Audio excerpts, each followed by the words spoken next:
In the University of Pennsylvania's archives rests this historic minute book, whose yellow pages record the meetings of the university's original trustees. Placing this time-stained volume on Benjamin Franklin's desk and turning its pages with Edward W. Mumford, University Secretary, we find recorded the first meeting of the trustees of the Academy, as the founders called it, including the signature of the principal founder, Franklin himself. On a later page, we find the signatures of several more of the university's 10 signers of the Declaration of Independence. In 1940, the University of Pennsylvania will be 200 years old. Long since it has outgrown these 18th century buildings, the Academy building with its belfry and the first dormitory building. But the statue of the founder in front of Waitman Hall stands as a reminder of modest beginnings under great leadership. It's tempting to wonder what Franklin's reactions would be could he return today, find his academy grown to a mighty plant, the first dormitory building to this impressive quadrangle, itself only a portion of the present living accommodations. Likewise intriguing is the thought of the founder's amazement to find the unorganized recreation of 1740 grown to proportions of athletic events at the university in the 1930s. Were Franklin to wander around the campus in front of Old College Hall today, he'd want to see how the students live. Walking through the quadrangles and occasionally looking inside, he'd find many a group like this. These young men are talking over the mask and wig show. Let's look in with them and watch the Apple a Day number.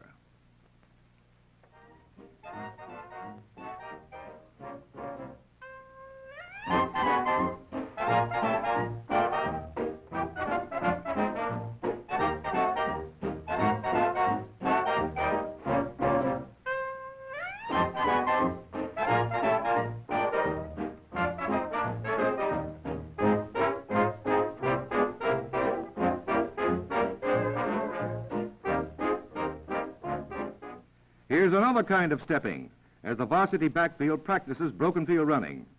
Soon enough, the men will get a chance to apply what they have learned. Let's sit on the edge of our seats for a minute and watch the red and blue march down the field.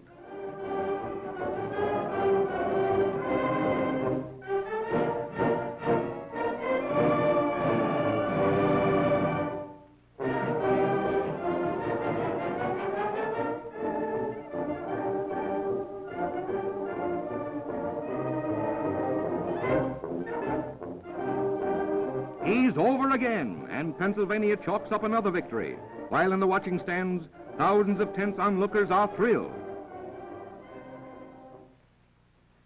Not hard to imagine is Franklin's surprise to find his academy broadened to include 13 schools with 55,000 living alumni and more than 13,000 students, to find his Philadelphia institution become literally worldwide in scope, today drawing its student body from 75 foreign countries and penetrating every quarter of the globe, being known for its activities on 6 continents. For example, there is Africa. Here are some pictures of excavations by the Coxe Expedition to Egypt, in and around the Great Step Pyramid at Meydum, which, built by King Senefru, antedates the Great Pyramids at Giza. This expedition is only one of the many carried on by the University Museum, not only in Egypt, but in Mesopotamia, Iran, Guatemala, and many other countries. From these expeditions, the museum has brought back to Philadelphia many treasures which might astonish and delight the returning Franklin, such as these huge columns from the Palace of Merenpa at Memphis.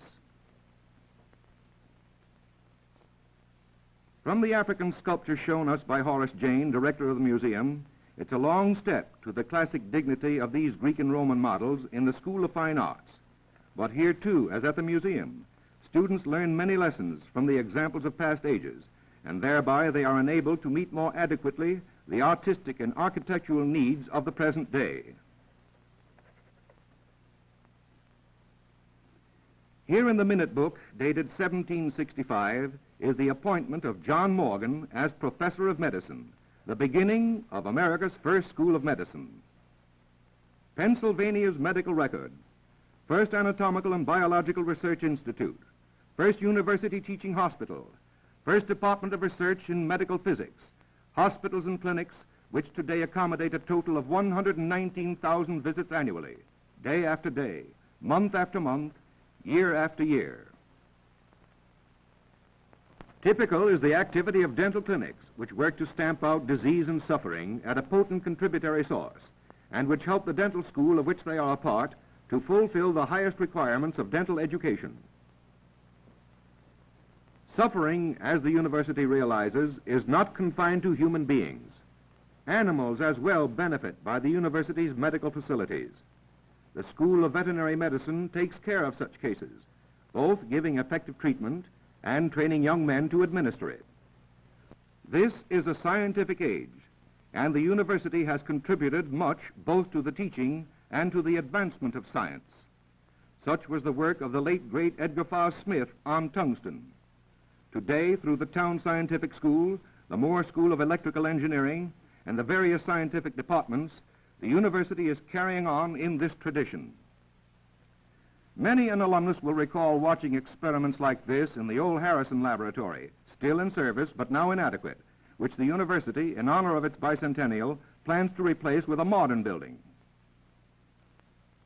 Scientific in essence, the fertile mind of Franklin could hardly fail to be interested in such Pennsylvania scientists of today as Dr. A. Newton Richards.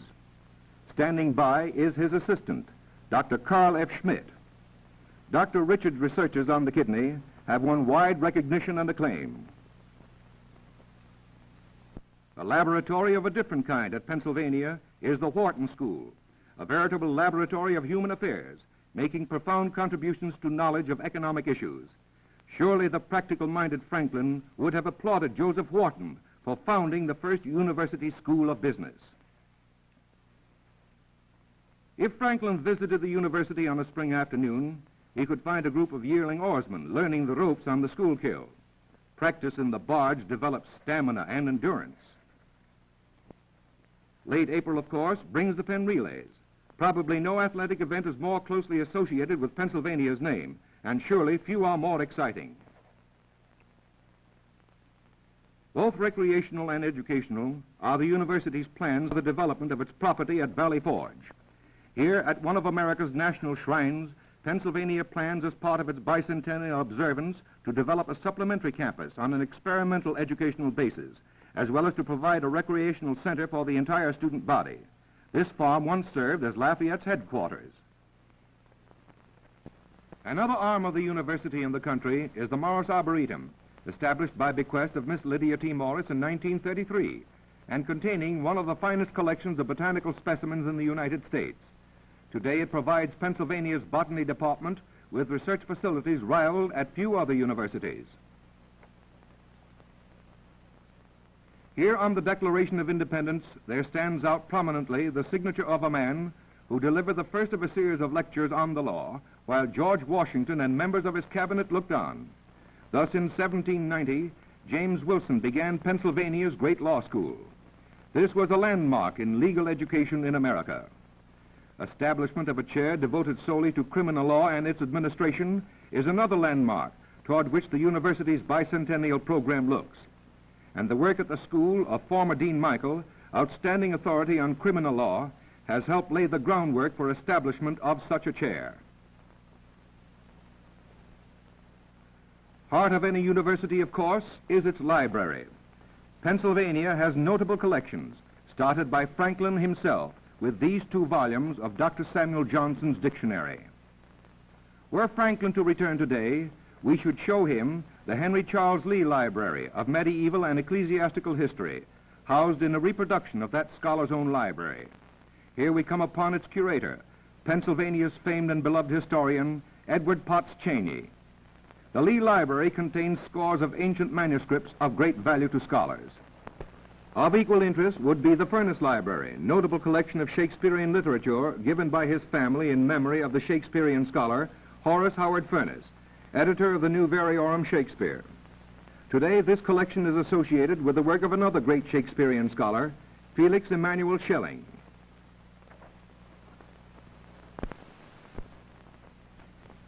Included in the collections of the Furness Library is an authentic first folio of Shakespeare's work, as well as other mementos of the dramatist. Among them, a pair of Shakespeare's gloves, once the property of David Garrick, Mrs. Siddons, and Fanny Kemble. In honor of its bicentennial, the university is determined to obtain a new library, house its whole collection as adequately as the furnace library. Franklin was sufficiently musical to invent an instrument, the harmonica, shown by courtesy of the Etude magazine. Today, the great Irvine Auditorium provides a musical center for the university, serving the justly famous choral society under music director Harl MacDonald.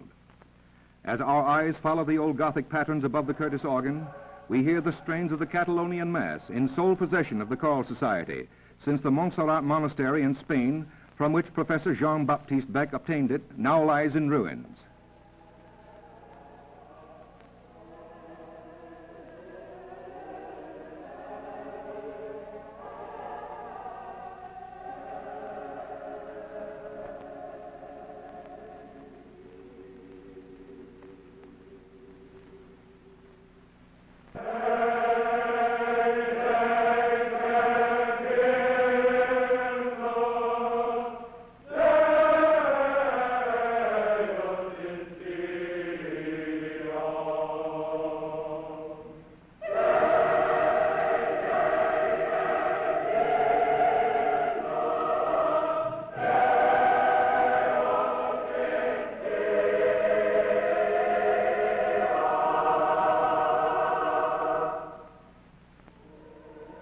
A major miracle of today, and one which could not but appeal to the inventive Franklin, is the method by which music is electrically transmitted and even recorded, just as the Victor Company has perpetuated this performance by the Choral Society, recording it on wax, translating this impression to metal, and finally stamping it on discs of special composition.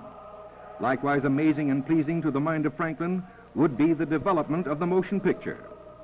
Of interest to all Pennsylvania men is the fact that this whole development began on the university's own campus more than half a century ago with the experiments of Eadweard Muybridge for the purposes of showing muscular animal motion. Muybridge's motion pictures, shown here with the university's recorder, George E. Nitsche, whose collection of them is among the best, required 24 cameras in a row and utilized not films but wet plates. We show you here how they look to audiences at the Chicago World's Fair in 1893.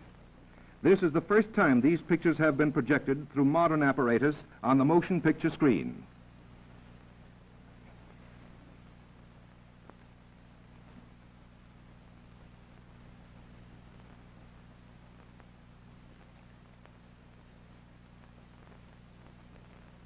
Great men make great universities. We show you in the following sequences some of the men who have helped to make Pennsylvania great during the memory of men now living. William Pepper, whose term as provost ended in 1894, and under whom the university made tremendous strides. Charles Custis Harrison, provost from 1895 to 1910. Edgar Farr Smith, his successor, pioneer in chemistry and a notable administrator as well. And Josiah Penniman, provost of the university since 1922. Dr. Penniman stands for the type of service being carried on by Pennsylvania's great men of today. Here are some of them who are helping Pennsylvania to remain great, to grow greater still. Faculty members, deans who bear a heavy burden of administrative responsibility, and trustees on whose advice and counsel the university relies. Near the procession's end walks Joseph Wayne, Jr., chairman of the university's bicentennial committee, together with former Senator George Wharton Pepper. And at the end comes the university's president and inspiring leader since 1930, Thomas S. Gates. Dr. Gates has recently said, "The ideal of the University of Pennsylvania is to place more emphasis on four supremely important things: on ethics, on character, on public service, and on training for good citizenship." This ever-changing skyline belongs to the metropolis which the university has served in so many ways during its nearly 200 years of existence and will continue to serve. How will the university answer the challenge of the future? Its answer will depend largely on the wisdom and foresight which the spiritual descendants of the founding fathers are able to summon in blending the strands of past tradition and future change into a splendid pattern of life. What kind of skyline may rise on this historic campus during Pennsylvania's third century? To what great achievements may not this University of Benjamin Franklin go on through the next cycle of its endless days? Pennsylvania looks ahead.